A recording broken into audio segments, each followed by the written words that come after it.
अंधेरी रात में गांव काला ढोक के उजड़े हुए घरों पर सन्नाटा छाया हुआ था। सिर्फ झींगुरों की आवाज और तेज हवा की सरगोशियां सुनाई दे रही थीं। रहमत दीन, गांव का आखिरी बचा हुआ इंसान, कांपते हाथों से बाबा फाजिल की दरगाह के पुराने दरवाजे को जोर जोर से पीट रहा था। बाबा जी, बचा लो, वो आ गई है।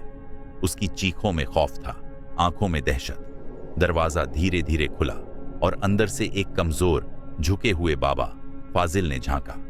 तुम बहुत देर कर चुके हो पुत्र, बद्दुआ कभी रुकती नहीं, ये अपने अंजाम तक पहुंचकर ही दम लेती है। पीछे से हवा में एक डरावना ठहाका गूंजा। जैसे ही रहमत दीन ने मुड़कर देखा, उसका खून जम गया।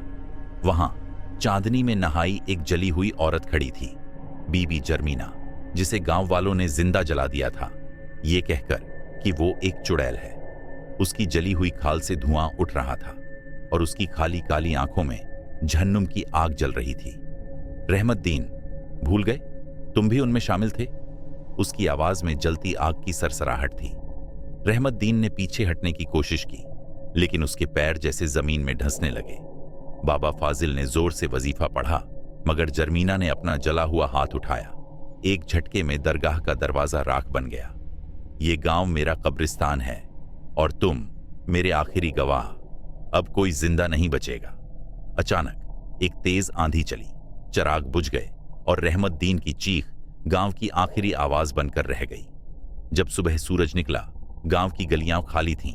न रहमत दीन था, न बाबा फाजिल, न कोई और।